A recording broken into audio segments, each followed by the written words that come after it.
Get ready to raise the dead. On this edition, we're resurrecting Cheerleader Camp, a cheesy 80s slasher farce about peppy pommers at a camp competition. The loose premise follows Alison, an A-lister troubled by terrible nightmares. Played by B-movie icon Betsy Russell, Alison's cracking under the pressure as her squad arrives at Camp Hurrah for the state semifinals. To make matters worse, her boyfriend Brent, played by 70s heartthrob Leif Garrett, openly flirts with any co-ed able to fill out her cheer sweater. She finds a sympathetic ear in mascot Corey. Played by B-movie regular Lucinda Dickey, Corey shores up Alison's flagging confidence whenever she's not hidden under her alligator head. The competition draws blood when Alison's rival is found dead of an apparent suicide. This is especially troubling as Alison, after previously catching Brent flirting with the girl, has a nightmare in which she kills her. Ever the bounce-back king, Brent then sets his sights within the squad and starts putting the moves on Pam, playmate-turned-porn actress Terry Weigel. As you might suspect, Pam soon ends up dead after finding herself on the receiving end of garden shears. Her disappearance coincides with another nightmare in which Alison attacks Pam while she's canoodling with Brent. As campers start dropping like flies, Alison appears to be the prime suspect. There are other red herrings, such as Handyman Pop.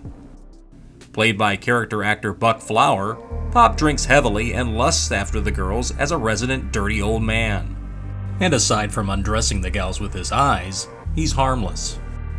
The camp descends into chaos after goofball Timmy discovers teammate Teresa's body, the result of the killer running her down in the squad's van after she discovered Pam's mutilated corpse.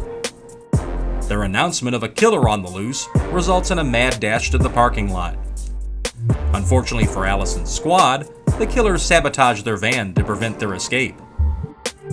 The body count builds to a climax in which Corey and Alison discover Brent standing over teammate Bonnie's strangled body. Corey cries killer and encourages Alison to shoot. The nightmare appears to be over until, spoiler alert, Corey flips the script. Jealous of Alison's position, Corey orchestrated the murders to frame fragile Alison and take her place. Corey delivers her false narrative to the police as Alison's taken away in a state of shock. When the detective asks why she did it, Alison realizes Corey's scheme and cries out in horror. The ambulance then pulls away, revealing that Corey has traded her alligator suit for a cheer uniform.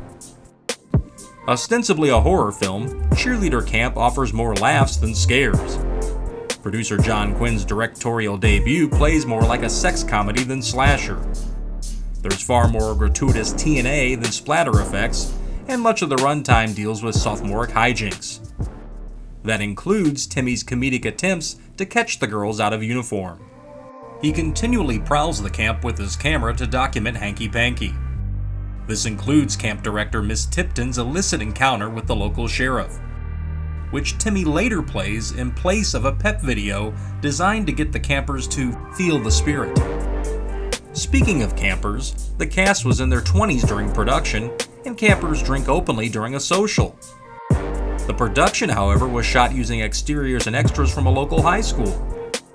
So is this a high school cheer camp as the promo material indicates? If so, it's hard to believe the director would allow campers to wear six-pack helmets. Like most films of the period, it's best not to question.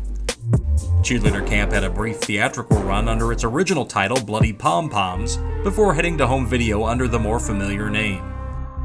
Aside from an out-of-print 2004 DVD, Cheerleader Camp remains out of print domestically and unavailable for legitimate streaming. While it's certainly no high point in slasher history, Cheerleader Camp provides campy good fun, preferably viewed under the influence of Timmy's headgear. Like these films, hit subscribe and turn on notifications for future episodes.